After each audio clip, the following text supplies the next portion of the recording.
கடந்த வருடம் இடம்பெற்ற ஜனாதிபதி தேர்தலாக இருக்கட்டும், பாராளுமன்ற தேர்தலாக இருக்கட்டும், இந்த இரண்டிலும் ஐக்கிய மக்கள் சக்தியின் கோட்டை என்று வர்ணிக்கப்பட்ட மாவனல்லை தொகுதியில் தேசிய மக்கள் சக்தி மிகப்பெரிய வெற்றியை பெற்று தற்போது இந்த தொகுதி என்பிபியின் கோட்டையாக மாறியுள்ளது. இந்நிலையில் மடுல்போவ, அம்பருப்ப, வாடியத்தன்னை மற்றும் ஹிஜ்ராகமை கிராமங்களை உள்ளடக்கிய மடுல்போவ வட்டார வாக்காளர்கள் மே மாதம் 6ஆம் தேதி நடைபெறவுள்ள பிரதேச சபை தேர்தலின் போது எடுக்கும் தீர்மானமே அடுத்த 5 வருடங்களுக்கு எமது வட்டாரத்தின் அபிவிருத்தியை அதிகப்படுத்த எடுக்கும் தீர்மானமாக அமையவுள்ளது. எனவே ஆளும் தேசிய மக்கள் சக்தியின் மடுல்போவ தேர்தல் வட்டாரத்தின் வேட்பாளராக போட்டியிட உள்ள ருஷ்டி தாஹிர் ஏன் இம்முறை களமிறக்கப்பட்டார்? ஏன் இவருக்கு நாம் வாக்களிக்க வேண்டும்?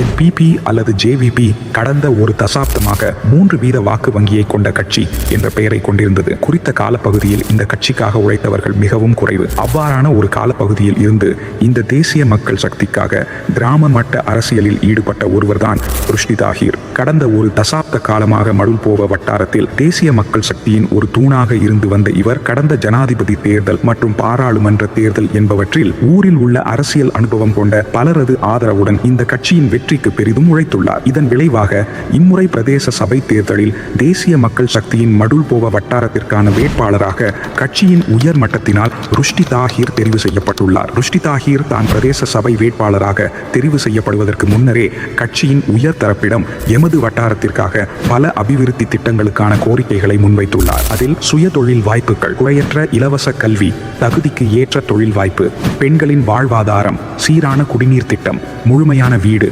அல்லது அதன் ஒரு பகுதி நிர்மாணம் மற்றும் மின்சார வசதி பெற்றுக் கொடுத்தல், பூரணப்படுத்தப்பட்ட பாதை, பாலங்கள் நிர்மாணிப்பு மற்றும் இளைஞர் கழகங்களை வலுப்படுத்தல் போன்றன முதன்மையானவையாகும்.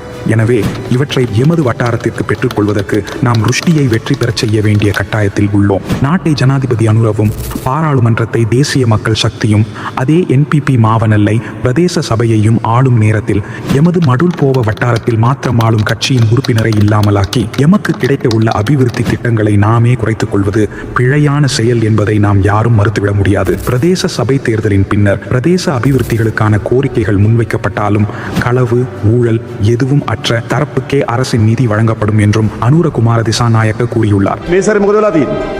සල්ලිත් වැඩි වෙලා තියෙනවා. ඒ නිසා වැඩ ටික හොඳට කරන්න පුළුවන්. හැබැයි ඒකට මොකද වෙන්න ඕන?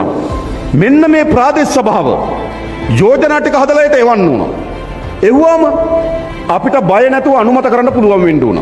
වෙන කවුරු හරි ප්‍රාදේශ සභාවක් අරගෙන යෝජනා ටික හදලා එව්වොත් එකින් එක බලන්න වෙනවා. මේකෙන් කීයක් ගහන්න යනවද දන්නේ. කොන්ක්‍රීට් දානවා කියවට පාරට වෙනුවට ගෙදරට දන්නේ යන්නේ. එතකොට යෝජනා ක්‍රියාත්මක වෙන්නේ නැහැ. අපිට විශ්වාස කණ්ඩායම හදලා එවන්න ඕන. අනිත් අය යෝජනා හදලා එව්වොත් මොකද වෙන්නේ? අනිත් අය යෝජනා හදලා එව්වොත් අපිට විශ්වාස නැහැ. විශ්වාස කරන්න ඕනද? කරලා තියෙන වැඩ හැටියට විශ්වාස කරන්න බෑනේ. ඒ නිසා විශ්වාසවන්ත ලෙස යෝජනා ටික හදලා එවන්න නම් ප්‍රාදේශ සභාව, නගර සභාව, ජාතික ජනබලවේගයට බාර දෙන්න ඕනකම තියෙනවා. මධ්‍යම ආණ්ඩුව වැඩ ටික ගම එලන්න.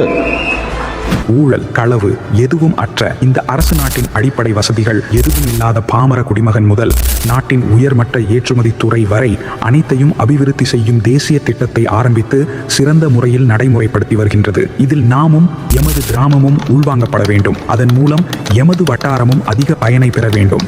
அதற்கான பங்காளராக நாமும் இருக்க வேண்டும். தெரிவு எம் ஒவ்வொரு வாக்காளரின் கைகளிலும் உள்ளது. நாளை உங்கள் தெரிவு ஊரின் அபிவிருத்திக்கான தெரிவாக இருக்க வேண்டும். அந்த தெரிவு ருஷ்டி தாஹிராக இருக்க வேண்டும்.